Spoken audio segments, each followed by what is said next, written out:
Good morning, students of class 4th. Students, I'm sure all of you are happy and healthy. Students, in my last video, I had explained the second and third rule of forming plurals from singular of Unit 11 nouns number of your English grammar book. Students, today I'm going to continue with the remaining rules of forming plurals. So all of you, please take out your English grammar book and turn to page number 40 as I'll be continuing with Unit 11 nouns number. Students, please take out your English grammar book and turn to page number 40 as I'll be continuing with Unit 11 nouns number. Students, first of all, I would like to revise the 4 rules which I have already explained, and then I'll be starting with the 5th rule. So, the first rule for forming plural is to form plurals, most of the nouns add s at the end. बेटा जो maximum nouns हैं उनके plural form करने के लिए हम उनके and में क्या लगाते हैं? s लगाते हैं. Then the second rule says nouns ending with s, double s, sh, ch and x add es at the end to form their plurals. वो nouns जिनकी स्पेलिंग के एंड में या तो s हो या डबल s हो या sh हो, ch हो या x हो, तो उनके प्लूरल फॉर्म करने के लिए उनके एंड में हम es लगाते हैं. But then you need to keep in mind that exceptions are always there. The noun ox has got x at the end, but उसमें हम es नहीं लगाते, उसमें हम क्या लगाते हैं? en लगाते हैं. Then the third rule says nouns that end in consonant plus o need es at the end to form their plurals. वो nouns जिनके end में लास्ट टू जो लेटर्स हैं वो कॉन्सोनेंट और ओ हो. For example mango. मैंगो की spelling में एंड में ओ है और ओ से पहले जी है. जी क्या है? कॉन्सोनेंट है.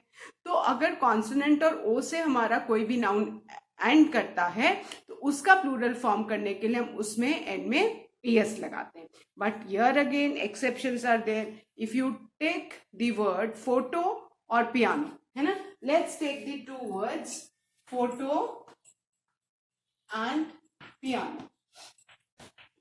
दोनों के एंड में क्या है? कॉन्सोनेंट और ओ है, बट इनका प्लूरल फॉर्म करने के लिए हम इसमें सिर्फ एस लगाते हैं. क्लियर? तो एक्सेप्शंस है जो आपको याद रखने हैं बेटा. क्लियर? तो there are exceptions which you need to keep in mind. Okay, now the 4th rule says the nouns that end in f or fe replace f or fe and use ves to form their plurals. This rule says कि वो nouns जिनके end में या तो f हो या fe हो उनका प्लूरल फॉर्म करने के लिए हम क्या करते हैं? हम f या fe को रिमूव करते हैं और उनकी जगह ves ऐड करते हैं. For example knife knife becomes knivs knives. Then there are some exceptions which you need to keep in mind कि जहां पे हम f को नहीं रिमूव करते हैं, सिंपली उसके एंड में हम s लगाते हैं. And the words are given on page number 40. Chief chiefs खाली s लगेगा. Proof proofs and roof roofs. ये कुछ नाउन्स हैं जिनमें हम f को रिमूव करके ves नहीं लगाते, we simply add s. Now students, let's learn about the 5th rule of forming plurals. अब हम 5th rule देखते हैं कि प्लूरल कैसे form. The 5th rule, children, is consonant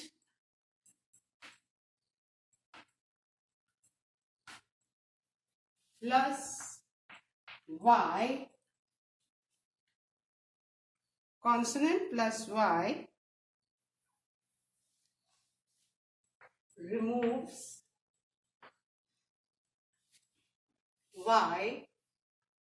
removes y and add ies.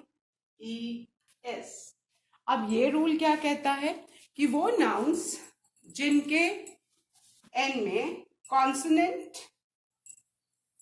Plus Y हो, है ना, consonant और वाई हो, तो उसमें हमें क्या करना है, हमको वाई को रिमूव करना है और IS ऐड करना है. क्लियर?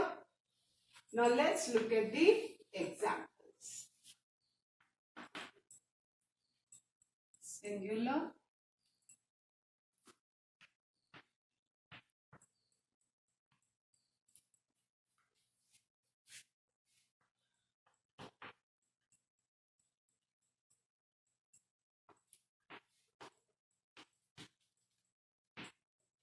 ओके. अब ध्यान से देखो, जो पहला वर्ड है वो है सिटी. सिटी की स्पेलिंग में एन में क्या है, वाई है, ठीक है, और वाई से पहले क्या है, टी है, और टी क्या है, कॉन्सोनेंट है. तो जो भी नाउन जिसकी स्पेलिंग के एन में वाई हो और वाई से पहले अगर कॉन्सोनेंट आ रहा है, तो वहां पे उसका प्लूरल फॉर्म करने के लिए हम वाई को रिमूव करेंगे और क्या ऐड करेंगे, IS.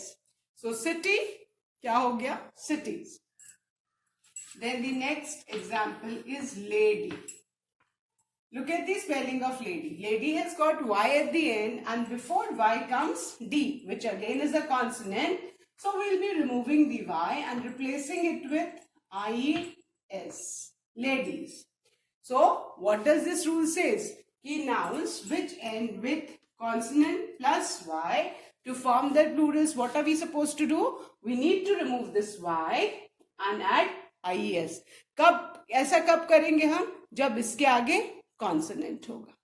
ठीक है, ये ध्यान में रखना है, वाई के पहले कॉन्सोनेंट, क्योंकि अगर वाई के पहले अगर वॉवल होगा तो उसका रूल दूसरा है, वो मैं अभी आपको 6th वाले रूल में समझाऊंगी. ठीक है, तो ये ध्यान रखना है कि वाई हो नाउन की स्पेलिंग के सबसे लास्ट में, उससे पहले अगर कॉन्सोनेंट है तो उनका प्लूरल फॉर्म करने के लिए हम वाई को रिमूव करके IES ऐड करते हैं. Clear?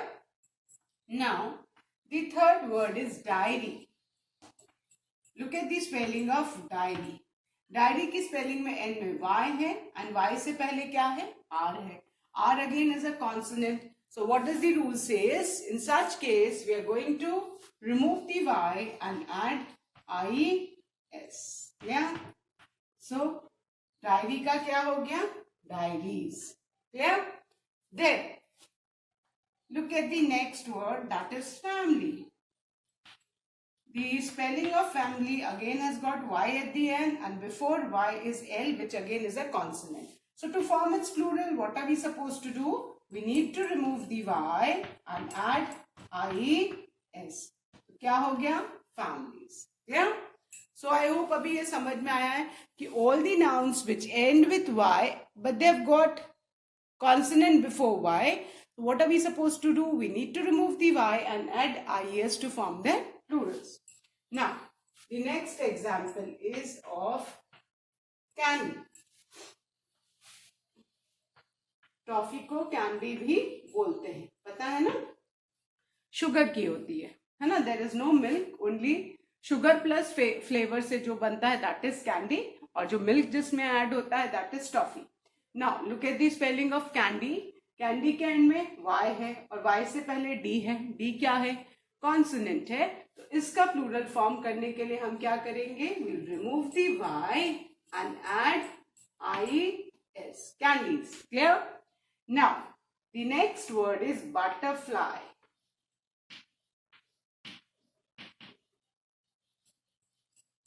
Now look at the spelling of butterfly. Butterfly has got Y at the end and before Y is L, which again is a consonant.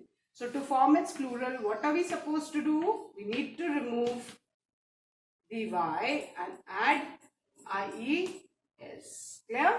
Butterfly, butterflies. Then the next word is story. Story, कहानियां, कहानी, sorry.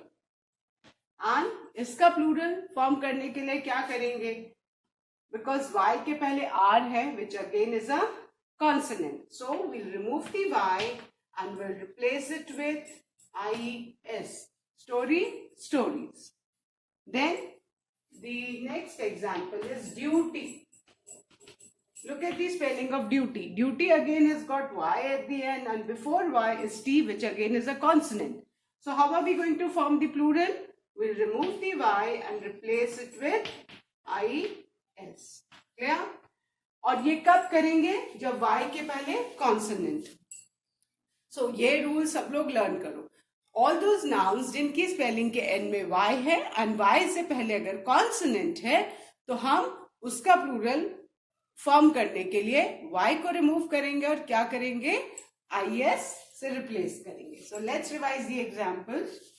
City, cities, lady, ladies, diary, diaries, family, families, candy, candies, butterfly, butterflies, story, stories, duty, duties. Clear?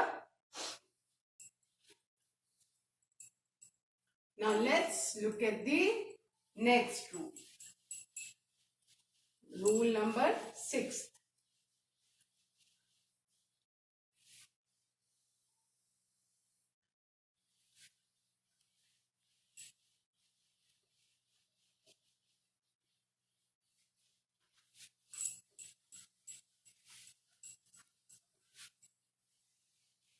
Now let's see what does rule number 6 says.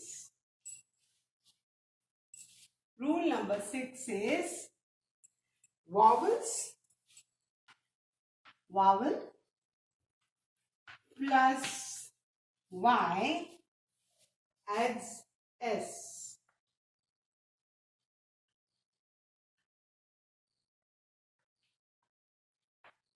This is the 6th rule. वो nouns जिनकी spelling के end में y आता है but y से पहले vowel आता है, उसके लिए प्लूरल फॉर्म करने के लिए हमको y नहीं रिमूव करना है. ठीक है?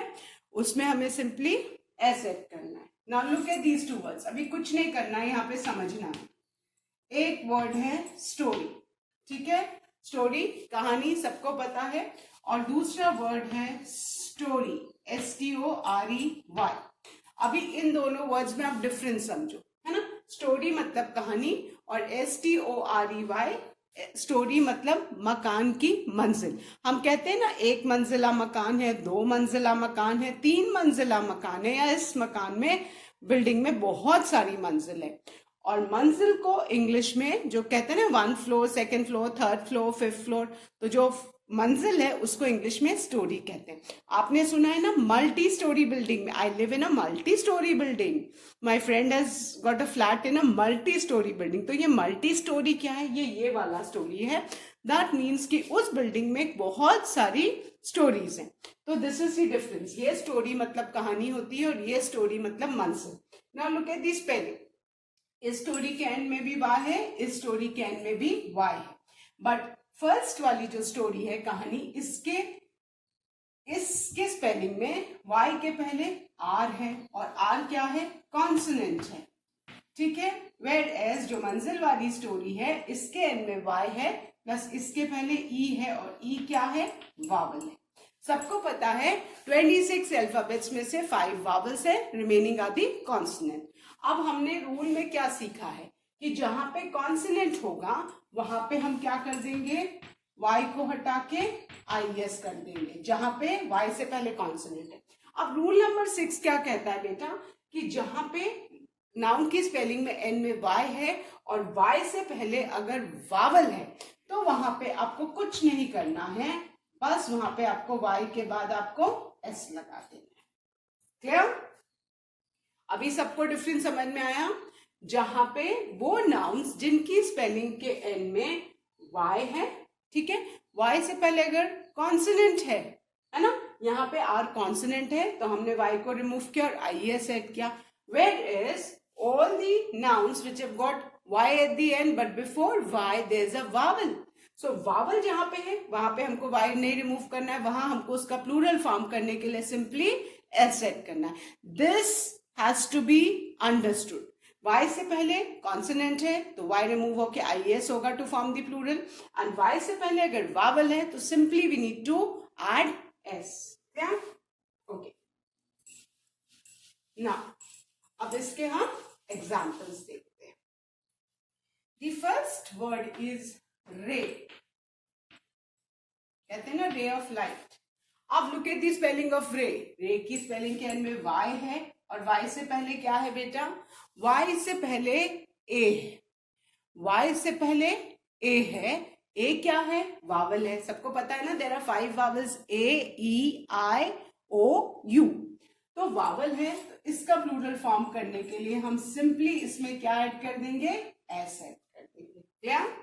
Look at the spelling of boy. Boy के एंड में क्या है? वाई है. वाई से पहले ओ है. O again is a vowel. तो बॉय का प्लूरल फॉर्म करने के लिए हम क्या करते हैं? We simply add S. Boy, boys. Then the third one. The third example is key. The spelling of key has got y at the end and before y comes e. E again is a vowel. तो क्या करेंगे? इसका plural कैसे form करेंगे बेटा? To form its plural, we will simply add s. Keys. Clear? Now the next example. The fourth example is story. I hope अभी सब ये स्टोरी का मीनिंग सब बच्चों को समझ में आ गया है. किसी भी घर की जो मंजिलें होती हैं उसको हम स्टोरी बोलते हैं, है ना. Y के पहले E है, which again is a vowel. So to form the plural, what are we supposed to do? We'll simply add S. क्या हो गया? Story. Clear? अभी ये स्टोरी और वो story, pronunciation is same, but meaning and spellings are different. वो story RY वाली कहानी होती है और REY जिसके एंड में होता है वो किसी भी घर की मंजिल. Then valley. Mountains and valley पढ़ा है ना, पहाड़ और घाटियां. सो वैली के एंड में वाई है. वाई से पहले ई है. E again is a vowel. So to form the plural what are we suppose to do? We'll add S. Clear? Now the next example, monkey. The spelling of monkey, donkey, all these words have got y at the end and y के पहले क्या है? e. E again is a vowel. So to form the plural of monkey, what are we going to do? We'll simply add s. Fine. So children, don't get confused in rule number 5 and 6. Rule number 5 says कि nouns ending with y and before y is if there is a consonant, हम क्या करेंगे? We'll remove the y and add is. But nouns जिनकी spelling के end में vowel plus Y है उसमें हम सिंपली क्या ऐड करेंगे प्लूरल फॉर्म करने के लिए? एस. क्लियर? आई होप अभी ये रूल्स सब बच्चों को अच्छी तरह से समझ में आ गया होगा. Nobody will get confused. Now the seventh rule. Rule number 7. Let's see what rule number 7 says. Rules याद रहेंगे तो प्लूरल में फॉर्म करने में कोई भी प्रॉब्लम नहीं होगी. The 7th rule says some words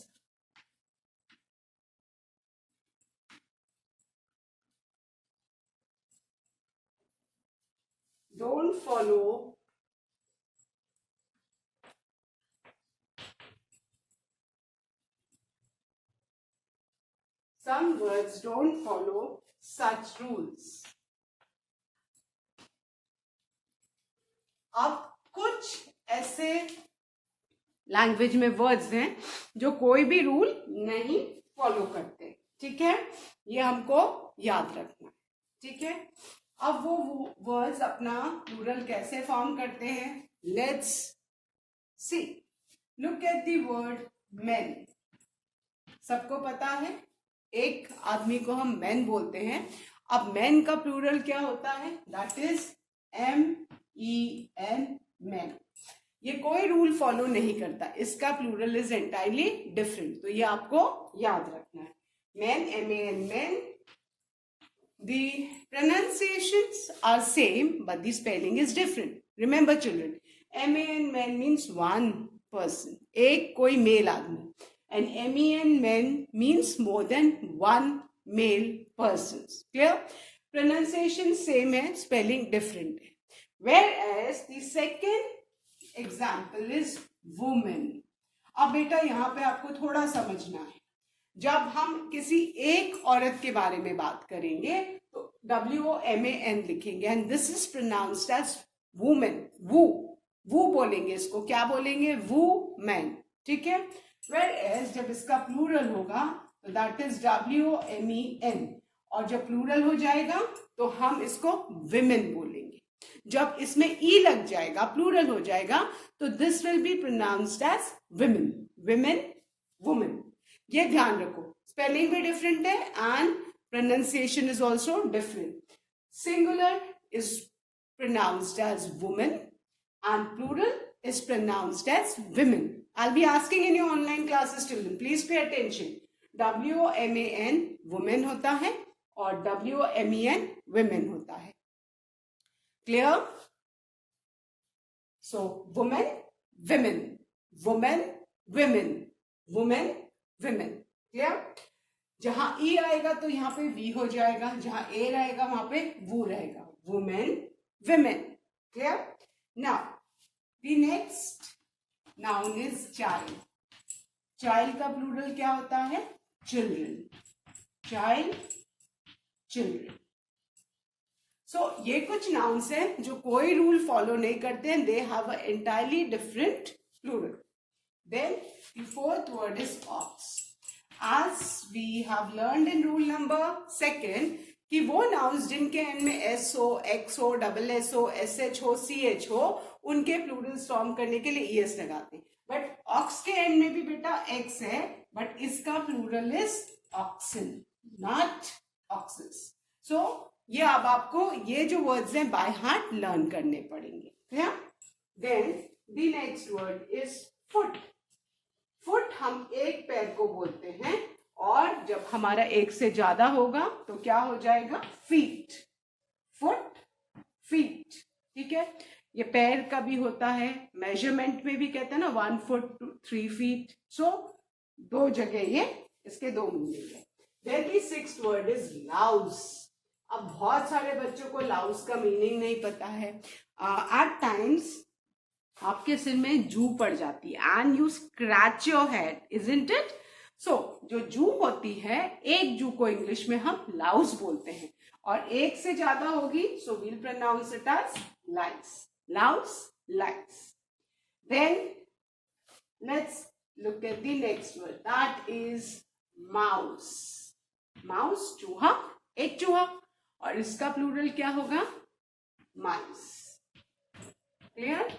So mouse, mice. Then the next example is tooth. दांत, एक दांत, और प्लूरल क्या हो जाएगा? teeth. Clear? So these are some nouns which do not follow any rule. They have an entirely different plural. Clear? I hope अभी ये सबको clear हो गया है. Let's revise. MAN men, MEN men, singular plural. You should also listen to the pronunciation, how the teacher is pronouncing. Then WOMAN is woman, and WOMEN is women. Woman, women, women, woman. So please listen to me. Then the third word is child, and the plural is children. Child, children. Then the fourth word is ox, and the plural is oxen. Ox, oxen. Then the fifth word is foot, and the plural is feet. Sixth word is louse, the plural is lice. Seventh word is mouse, and the plural is mice. The eighth word is tooth, and the plural is teeth. Fine. So I hope अभी ये सारे बच्चों को समझ में आ गए. So now you all know these 7 rules for forming plurals. But I'll explain you 2 more examples. Children, there are certain nouns which have got the same singular and plural.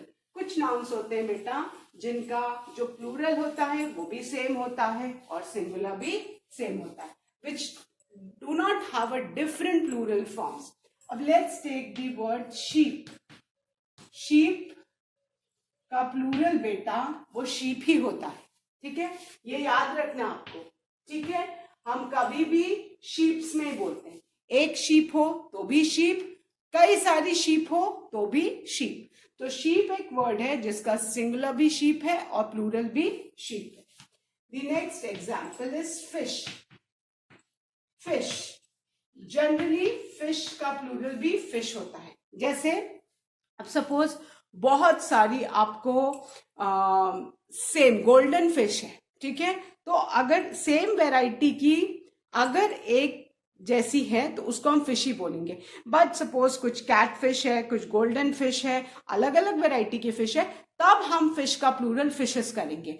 और जब एक तरह की बहुत सारी फिश होगी तो वो हमेशा सेम वैरायटी की फिश अगर है तो उसका प्लूरल भी फिश होता है। बट अगर वैरायटी डिफरेंट है, वैरायटी एक पॉन्ड में सपोज 10 डिफरेंट वैरायटी की फिश है तो उनमें हम फिशेस बोलेंगे। बट सपोज एक ही तरह की फिश है तो उसका प्लूरल फिश ही होगा, ये आपको याद रखना है। देन बहुत कॉमन मिस्टेक बच्चे करते हैं, हेयर, जो बाल है इसका plural is also hair only. इसका कोई भी हम इसमें कभी भी एस नहीं लगाते। तो ये तो मैंने आपको बस 3 एग्जाम्पल्स दिए, ऐसे और कई वर्ड हैं जिनके plural also remains the same.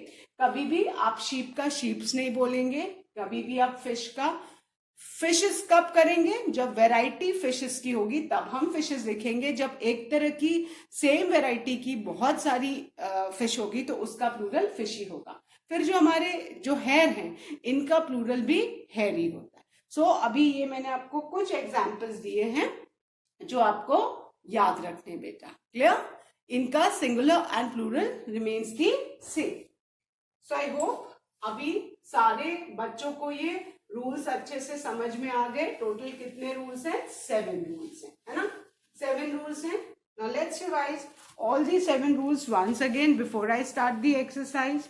First rule क्या है बेटा कि most of the nouns उनके end में हम s ऐड करते हैं to form their plural। सबको याद है ना कि जो most nouns हैं वो s हम उनके end में ऐड करते हैं to form the plurals।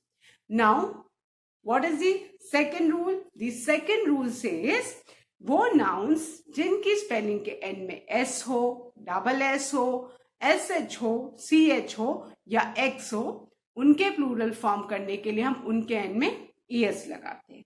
Then the third rule says कि वो नाउन्स जो किस में एंड करते हैं, कॉन्सोनेंट प्लस O, जिसमें कॉन्सोनेंट प्लस O हो, उनके प्लूरल्स फॉर्म करने के लिए हम उसमें ES ऐड करते हैं, ठीक है। Then the fourth rule says that nouns that end in F और FE replace F और FE with VES। वो nouns जिनके end में F हो या FE हो, उनके प्लूरल्स फॉर्म करने के लिए हम F या FE को रिमूव करके VES ऐड करते हैं। But there are certain exceptions, और वो एक्सेप्शन सबको एग्जाम्पल्स जो पेज नंबर 40 और 41 में दिए हैं उसमें आपको लर्न करने। Then the fifth rule says consonant plus y removes y and add is। वो नाउन्स जिनकी स्पेलिंग के एंड में कॉन्सोनेंट और y आता है वहां पे हम प्लूरल फॉर्म करने के लिए y को रिमूव करके is ऐड कर देते हैं। Where as the sixth rule says कि वो नाउन्स जिनके एंड में वावल प्लस y आता है वहां पे प्लूरल फॉर्म करने के लिए हम सिंपली क्या ऐड करते हैं बेटा, s ऐड करते हैं। Then the last rule says कि there are some nouns which do not follow any rule. उनके plural are entirely different. Men, men, women, women, child, children, ox, oxen, foot, feet, tooth, teeth, louse, lies. तो इनके एकदम different plurals होते हैं और ये हमको ये सारे words memorize करने। Then there are certain nouns which have got the same singular and plural like sheep, hair, fish, इनके सिंगुलर प्लूरल सेम होते हैं। Now I tell you 2 more words. Furniture, furniture का प्लूरल भी furniture ही होता है, कभी भी हम फर्नीचर्स नहीं लिखते हैं। देन 1 more वर्ड, डियर, हिरन, डियर का प्लूरल भी डियर ही होता है, कभी भी हम डियर्स नहीं लिखते। सो आई होप अभी सब बच्चों को ये 7 रूल्स प्लस वो नाउन्स याद है जिनके सेम सिंगुलर प्लूरल हैं. So children, please learn all these 7 rules by heart so that you can form the plurals easily without making any mistake. That's all for today, students. I'll be continuing with the exercises in my next video. Thank you, students. Have a good day ahead.